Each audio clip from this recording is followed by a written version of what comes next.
आज जो है वो हम डिस्कस करने वाले हैं हेपेटाइटिस के बारे में, जी जी जिसको खामोश कातिल बीमारी भी कहा जाता है। जी जी। हेपेटाइटिस ए बी सी काला यरकान है। इस बीमारी का इलाज हर्बल में करवाना तो चाहिए। हेपेटाइटिस का बेहतरीन इलाज जो है वो हमारी हर्बल्स के अंदर है। उमूमन लोग मेडिकल में जाते हैं और बाद में फिर उनको वैसे बताया जाता है कि ट्रांसप्लांट की तरफ कर दिया जाए। जी जी। तो क्या बोलेंगे आप इस बारे में? 100 में से 5% जो है वो जिगर का ट्रांसप्लांट जिनका एक कामयाब हो जाता है, कामयाबी के बाद भी उनकी जो है वो डेथ होती है। मुझे ऐसा कोई पेशेंट्स दिखा दे जिन्होंने कोई कहा हो कि हमारा जो है वो हमें कामयाब चल रहा है और हमारा ये कामयाब है। अस्सलाम वालेकुम। तो आज मैं आपको लेकर आई हूँ हर्बलिस्ट अली आज़म के पास, जहाँ हम हर्बल वे में बीमारियों का इलाज पूछते हैं, आपको टोटके बताते हैं। आप सर से ऑनलाइन भी कांटेक्ट कर सकते हैं, यहाँ आ भी सकते हैं।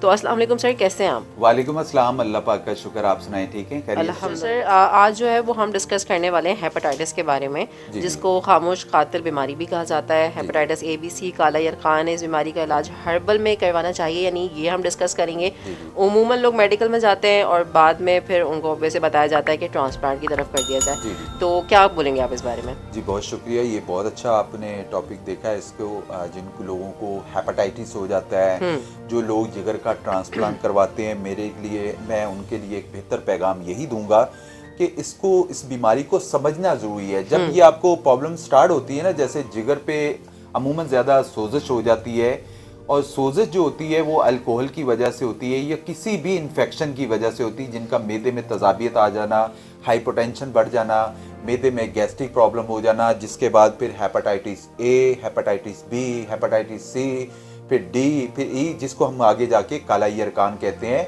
हेपेटाइटिस की अलामत में अमूमन ज़्यादा जो लोगों को पेट में दर्द का महसूस होता है, अमूमन स्वेलिंग हो जाती है, दर्द हो जाता है, या तो बहुत ज़्यादा वज़न कम हो जाता है या बहुत ज़्यादा वज़न जो है वो बढ़ जाता है, यरकान का मसला आ जाता है, यानी उनकी आंखें पीली हो जाती हैं, पेशाब में पीलापन आता है, मुंह में उनके कड़वापन हो जाता है, तजाबियत बढ़ जाती है, मतली और कै, जोड़ों में दर्द, पेशाब में पीलापन, बुखार, थकावट, कमज़ोरी। इसके अलावा आपने अक्सर नोट करा होगा लोगों के जो बेचारों के पाँव पे भी स्वाइलिंग आ जाती है, मुंह पे भी स्वाइलिंग आ जाती है। अभी हमारे पास एक ख़वातीन ने कल एक पिक्चर सेंड करी, उस बेचारी के थायराइड्स की वजह से भी उनके जो आंखें जो सूज जाती हैं, इसकी वजह से भी ज़्यादातर प्रॉब्लम्स आ जाती है। तो हेपेटाइटिस का बेहतरीन इलाज जो है वो हमारी हर्बल्स के अंदर है। इसको अगर कामयाबी तरीके से अगर किया जाए, फौरी तौर पे, अगर जैसे आपके साथ एक प्रॉब्लम स्टार्ट होती है, फौरी तौर पे अपने मुआलिज के पास आप रुजू कर लिया करें, तो अल्लाह पाक की करम नवाज़ी से बीमारी जो है वो आगे नहीं बढ़ती है। ठीक है। तो सर ये क्या बीमारी है, मैदे की वजह से होती है? ये एग्जैक्टली सर, दुनिया की सबसे बड़ी हकीकत जो है वो मैदा और जिगर के तमाम बीमारियों की जड़ है। मैदा और जिगर, जिसको हम कॉन्स्टिपेशन का मसला भी कहते हैं, यहाँ से अगर कोई प्रॉब्लम स्टार्ट होती है ना, तो आगे पूरी बॉडी हमारी डिस्टर्ब हो जाती है। दुनिया की बेशतर आबादी आजकल अमराज़े मैदा और जिगर, खासकर गैस, तजाबियत, जलन, कब्ज, LFT, अफारापन, हार्ट अटैक का मसला आ जाता है, मोटापे का मसला आ जाता है, सांस का फूलना, मैदे की वजह से जिगर जो है वो स्लो हो जाता है, जिसकी वजह से खाया पिया नहीं लगता है। अमूमन ज़्यादा बच्चे देखे हैं मैंने, अभी जो बात कर रहे थे, या तो वज़न बहुत ज़्यादा कम हो जाता है या वज़न बहुत ज़्यादा बढ़ जाता है। अक्सर बच्चों को खाया पिया नहीं लगता, जिसकी वजह से उनका जिस्म जो है वो कम होता है। अक्सर बच्चे जो हैं वो दुबले पतले होते हैं या बहुत ज़्यादा उनका वज़न जो है वो बढ़ जाता है।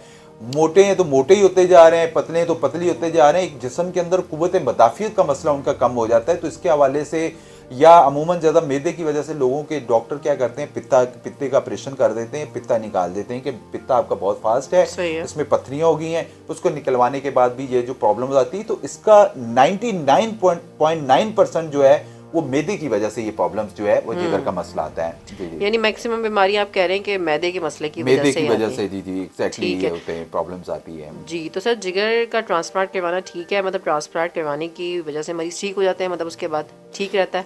अच्छा, जिगर का ट्रांसप्लांट जो करवाते हैं, आपने पहले देखा होगा कि हमारे सबसे ज़्यादा लोग जो है वो इंडिया में जा रहे थे या चाइना में उनका जिगर का ट्रांसप्लांट हो रहा था। अभी तो हमारे एंट्रियल सिंध के अंदर या हमारे पंजाब के अंदर भी ऐसे ऐसे हॉस्पिटल हो गए हैं कि जो जिगर का ट्रांसप्लांट करते हैं। ट्रांसप्लांट को बहुत सारे लोगों को पता नहीं होगा, बेटा या बेटी, भाई अपने जो जिगर का एक अतिया दे देते हैं अपने जो पेशेंट्स होता है उसको, जिगर का कुछ जो है वो काट के जब दे उनको जो ट्रांसप्लांट किया जाता है, ट्रांसप्लांट करवाने के बाद बहुत सारे लोगों की तबीयत जो है वो नासाज हो जाती है। मैं एक चीज़ बता दूं, ट्रांसप्लांट करवाने की बजाय उसके बाद मेरे पास ऐसे मेरे बहुत सारे अपने करीबी दोस्त मेरे ऐसे बहुत सारे हैं जिनका जो है जिनके साथ मेरा बहुत अच्छा टाइम गुजरा, लेकिन उनको भी जिगर का ट्रांसप्लांट उन्होंने करवाया। हालांकि मैंने उनको मना करा कि ये जो इंडिया में और चाइना में ट्रांसप्लांट कर रहे हैं आप नहीं करवाएं। करोड़ों रुपया खर्च करने के बावजूद भी उनका जो ट्रांसप्लांट के बाद जो उनका जो है वो डेथ ही होती है। तो हमारी हर्बल में अल्लाह पाक के फजलो करम से, चाहे वो पेट में पानी भर गया हो, चाहे उनको कैंसर का मसला जिसको जिगर का कैंसर कहते हैं जिसमें आगे प्रॉब्लम्स आ रही हैं, 100 में से 5% जो है वो जिगर का ट्रांसप्लांट जिनका एक कामयाब हो जाता है।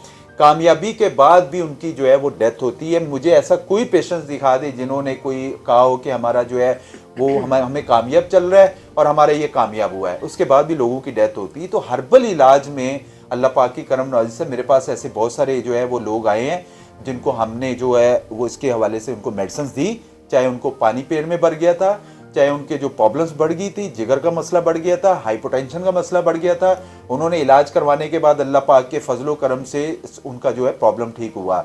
जिन अफराद की तजाबियत की मकदार बढ़ जाती है, उनको बीपी का मसला आ जाता है, अमराज मैदा, हाइपेटाइटिस ABC, शुगर, कैंसर जैसे मोजी मर्ज का जो है वो शिकार हो जाते हैं। तो तजाबियत, कब्ज, अफारापन, इसको फौरी तौर पे ख़त्म करना ज़रूरी होता है। और इसके लिए अमूमन ज़्यादा तो आजकल हमारे पास जो बच्चे आ रहे हैं जिन्होंने सऊदीया जाना होता है, उनको अमूमन ज़्यादा उनका फैटी लीवर बढ़ जाता है तो उनको मना कर देते हैं कि आप इसको पहले साफ़ करवाएं। वो बेचारे फिर हमसे रब्ता करते हैं, हम उनको ऐसी दवा देते हैं जिसमें उनका जो है निज़ाम बेहतर होता है और अल्हम्दुलिल्लाह ठीक होते हैं। तो मैं इसके लिए सिंपली एक नुस्खा बता दूँ आपको। बहुत सारे लोग जो हैं वो अल्हम्दुलिल्लाह इस्तेमाल कर रहे हैं और जिगर का जिनको मसला हुआ, जिनका पेट में पानी पड़ जाता है, जिनको तजाबियत, एसिडिटी, अफारापन और भी वजूहात आ जाती हैं, आप नुस्खा नोट कर लें। आप इसको घर पे भी बना सकते हैं इजीली। बहुत सारे लोगों को जब दवा का नुस्खा बताया जाता है उनको काम नहीं करता है तो वो कहते हैं कि हकीम साहब इससे हमें कोई बेहतरी नहीं आती, या तो उनको बनाना नहीं आता है या उनको चीज़ें अच्छी नहीं मिल पाती, तो वो क्या हमसे फिर रब्ता करते हैं। तो हम उनको यहाँ से नुस्खा बनाया जो है वो अल्हम्दुलिल्लाह जैसे ही हमारे नुस्खे तैयार पड़े हुए हम पूरे पाकिस्तान में जो है भिजवाए जाते हैं। आप लोगों ने नौशादर फटकड़ी ले लेनी है 100 ग्राम, गुल सुर्ख ईरानी ले लेना है 100 ग्राम, रेमंद खताई ले लेनी 100 ग्राम, अफ्स्तीन ले लेना है 100 ग्राम, तबाशीर ले लेना है आप लोगों ने 50 ग्राम, और सत्तावर ले लेना है आप लोगों ने 50 ग्राम, और तुखम खशखास सफ़ेद इसको ये भी आप लोगों ने 50 ग्राम लेके इनको ग्राइंडर करके उसको पाउडर कर लें। पाउडर करने के बाद 1 चम्मच सुबह नाश्ते के बाद और 1 चम्मच रात को खाने के बाद आप इस्तेमाल करें। आहिस्ता आहिस्ता अल्हम्दुलिल्लाह आपका मैदा भी रिकवर होना शुरू हो जाएगा। और जिगर का जिनको ट्रांसप्लांट का मसला आ गया है, जिनका जिगर बढ़ गया है, जिनको हाइपरटेंशन का मसला आ गया है, जिनके फेस पे स्वाइलिंग आ जाती है, जिनके हड्डियों में दर्द, घुटनों में दर्द, वो भी इसी वजह से होता है, तो इसको इस्तेमाल करवाएं। और खुदा के लिए आप ट्रांसप्लांट ना करवाएं। ट्रांसप्लांट करवाने से पहले आप एक दफ़ा हर्बल में मशवरा ज़रूर करें। हम आप लोगों उसके बाद जो है वो बेहतर रहनुमाई करेंगे। लेकिन मेरे पास ऐसे केसेस हैं जो हमने देखे हैं, आप यकीन करें कि उन्होंने ट्रांसप्लांट करवाने के बाद भी उनको मैंने देखा है कि वो 4 महीने, 6 महीने, 1 साल ज़्यादा चले, उसके बाद भी उनका जो है वो बेचारों की जो है वो डेथ होगी। और ऐसे बेशुमार लाखों रुपया खर्च करने के बाद आप एक हर्बल पे आए। हर्बल में एक सस्ता इलाज है और कामयाब इलाज है और हमारे नबियों से चलता आ रहा इलाज है। आप इसको इस्तेमाल करें, अल्लाह पाक के फजल करम से बहुत बेहतरी आएगी। और सर आपके पास रेडीमेड भी है ना ये नुस्खा? एग्जैक्टली सर, हमारे पास रेडीमेड है, हमारे पूरे पाकिस्तान में भिजवाए जाते हैं। इसमें सिंपली कोई भी हर्बल दवा है उसमें 3 प्रोडक्ट होती हैं, टैबलेट, कैप्सूल, पाउडर होता है, जो हम पूरे पाकिस्तान में जो है वो उसको 1 मंथ का जो भिजवाया जाता है। 3 से 4 महीने का इलाज होता है, लेकिन अल्हम्दुलिल्लाह 1 महीने के अंदर ही उनको काफ़ी बेहतरी आ जाती है। अच्छा, बहुत सारे लोग पूछते हैं कि इसकी हकीम साहब आप कॉस्ट नहीं बताते हैं, तो कॉस्ट उनकी बीमारी के हिसाब से, हमारे को पास कोई ऐसा थोड़ी, हम जो फ़ोन करेगा अभी जो रिपोर्ट्स मंगवाई जाएंगी उनकी बीमारी की नोयत देखी जाएगी, उसी हिसाब से हम जो है वो बाकी गाइड करते हैं जी। ठीक है, तो सर यहाँ का एक बार एड्रेस दोबारा बता दीजिएगा और टाइमिंग भी बता दीजिएगा। सर मेरा एड्रेस सिंपली यूनिवर्सिटी रोड पे उर्दू साइंस कॉलेज के सामने मेरा दवाखाना है, हर्बलिस्ट अली आज़म के नाम से है। आप यहाँ आके मुझे दिखा सकते हैं और मैं यहाँ रोज़ाना सुबह 11 बजे से लेके रात 8 बजे तक बैठता हूँ। मेरी कोई छुट्टी नहीं है, मैं डेली अवेलेबल होता हूँ यहाँ पे सुबह 11 बजे से लेके रात 8 बजे तक। और अल्लाह पाक के करम नवाजी से जो लोग नहीं आ सकते हैं, जो लोग दूर हैं, मशवरा करना चाहते हैं, मेरे नंबर स्क्रीन पे चल रहे हैं हर्बलिस्ट अली आज़म के नाम से। आप मेरे उसमें जो मैसेज कर सकते हैं, बात कर सकते हैं, कॉल कर सकते हैं। कोई रहनुमाई लेनी है मुझसे पूछें, कॉल करने के, रहनुमाई लेने के कोई चार्जेस नहीं। आप एक दफ़ा मशवरा ज़रूर करें, इंशाल्लाह हम आपको बेहतर ठीक है सर, वाइंड अप करते हैं। बहुत बहुत शुक्रिया, जज़ाकल्लाह। जज़ाकल्लाह बहुत शुक्रिया।